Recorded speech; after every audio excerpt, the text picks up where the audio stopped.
Love you two love you two love you అందరికి thank you.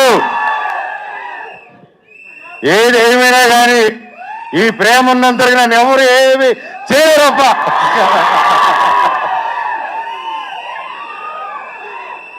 Love you. ఇన్ని రోజులైనా హీరోగా సినిమా చేయి చేయి చేయి చేయని ఛానల్గా అంటున్నారు. ప్రయత్నిస్తూ ఒక మంచి కథ చేద్దాం. ఒక కరెంటు తీగలాగా కావాలి, ఒక పోటుగాడ్ లాగా కావాలి, ఒక మిస్టర్ నోకే లాగా కావాలి, నేను మీదేలాగా కావాలి, బిందాస్ లాగా కావాలని మీరు రకరకాలుగా ఇది కావాలన్నాను. మీరు అప్పటి నుంచి అభిమానం పెట్టుకొని నన్ను ఇప్పటివరకు నెత్తి మీద పెట్టుకుని ఉన్నారు. మీకు పాదాభివందనాన్ని, మీ పాదాలకి థ్యాంక్ యూ. ఏ సినిమా చేద్దాం అనే టైంలో నాకు హనుమారెడ్డి గారు వేరే కథలు వింటూ వేరే సినిమాలు కూడా సైన్ చేసి, సరే దీన్ని ముందు ఒకటి చేద్దాం అనుకున్న కారణాల వల్ల అది డిలే అవుతూ, సో వెంటనే ఒకరోజు నా ప్రాణ స్నేహితుడు రాంప్రసాద్ నాకు ఫోన్ చేసి, అన్న అలా ఒక స్క్రిప్ట్ ఉంది, చాలా మంచి స్క్రిప్ట్ని విన్నాను, లేక ఎప్పుడు చేయడం అనమాట. నాకు ఏదైనా క్రియేటివ్ గాను డిజైన్స్ గాను ఏదైనా ఆర్ట్ వర్క్ ఏదైనా క్రియేట్ చేయాలనుకున్నప్పుడు is my first personal call, Ram ఇది క్రియేట్ చేయాలనుకుంటున్నాను, ఏం చేయాలని. ఇన్ని సంవత్సరాల్లో ఈ ఫస్ట్ టైం ఫోన్ చేశాను, ఈ కథ వినండి మీరు అన్నారు. అండ్ కథ విన్న వెంటనే నాకు నిజంగా చాలా బాగా నచ్చిందండి. నన్ను ఏదైతే అందరూ చూడాలనుకుంటున్నారో, మనోజ్ని మళ్ళీ ఎలా చూడాలనుకుంటున్నారో డైరెక్టర్ గారు అలా ఊహించుకొని తీసుకొచ్చి నాకు నరేట్ చేశారు. దాన్ని నిజంగా భగవంతుడికి థ్యాంక్స్ చెప్పుకుంటున్నాను. Thank you sir.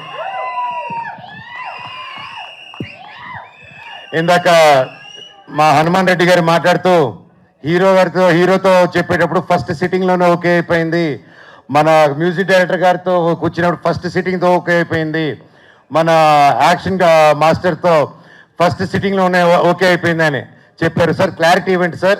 First sitting అందరూ వెళ్ళి సిట్టింగ్లో కూర్చొని ఇదేదో ఓకే అయిపోయేలా ఉందని ఆ సిట్టింగ్ అనుకోపోతారు. తమ్ముళ్ళు అది ఆ సిట్టింగ్ కాదు, అది స్టోరీ సిట్టింగ్. ఓకేనా? మీరు క్లారిటీ ఇచ్చారు. నేరుగా బార్కి వెళ్ళిపోతాయి బండ్లు. మరి ఉండండి.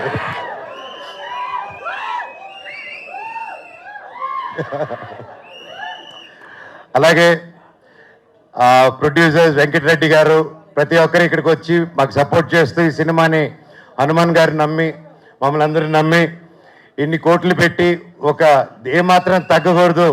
ఒక 1897 నుంచి 1922 మధ్యలో జరిగే ఒక యాక్షన్ ఫిల్మ్ అండి ఇది. ఇతను వాళ్ళ శత్రువులకి శత్రువే, సొంత వాళ్ళకి శత్రువే. అదే బ్రిటిష్ వాళ్ళకి శత్రువే, మన ఇండియన్స్ కూడా శత్రువే ఇతను. అది ఎందుకంటే ఇతని బేసిక్గా పీస్ఫుల్ వేలో వెళ్ళడం కాదు, ఏదైనా కొట్టి తెచ్చుకోవాలనే క్యారెక్టర్ డేవిడ్ రెడ్డి. సో ఇలాంటి ఒక పవర్ఫుల్ క్యారెక్టర్ రాసి నమ్మి నేను సూట్ అవుతాను అనుకొని వచ్చి నరేట్ చేశారు. Thank you very much sir. And అలాగే కేజీఎఫ్ 2, సల్లార్, నెక్స్ట్ డ్రాగన్, ఇలాంటి గొప్ప సినిమాలు, ఇలాంటి ఒక గొప్ప టెక్నీషియన్స్ ఈరోజు మన సినిమాకి వర్క్ చేస్తారంటే నాకు చాలా హ్యాపీగా ఉంది. Ravi Basu sir, thank you so much for being a part of it. I'm really blessed. అలాగే ఎడిటర్ ఉజ్వల్ గారు ఈరోజు ఇక్కడ లేరు. So thank you for the great edit, looking forward for the full film. And అలాగే సుప్రీం సుందర్ గారు, మీ అందరికీ తెలిసి నాకు స్టంట్స్ అంటే అంత పిచ్ అని. And I'm a big fan of Supreme Sundar గారు. అండ్ అవి చెప్తున్నట్టు ఇప్పుడు యానిమల్ షూటింగ్లో ఉన్నారు సార్ నరేట్ చేసినప్పుడు. I was very happy. అప్పుడు సార్ అది రాకముందు నుంచే we know his work in all the films he did. And ఎక్కడ sir, thank you so much for accepting and you're going to kill it sir. Thank you.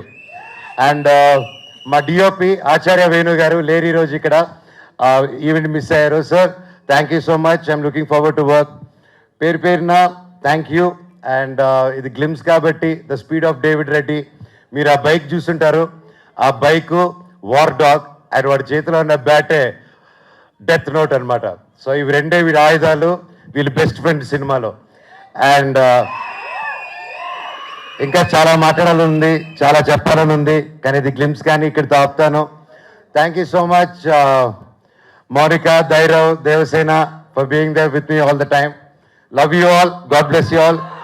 Thank you. మేము ఏ David Reddy a British India नहीं है, ये David Reddy का India है.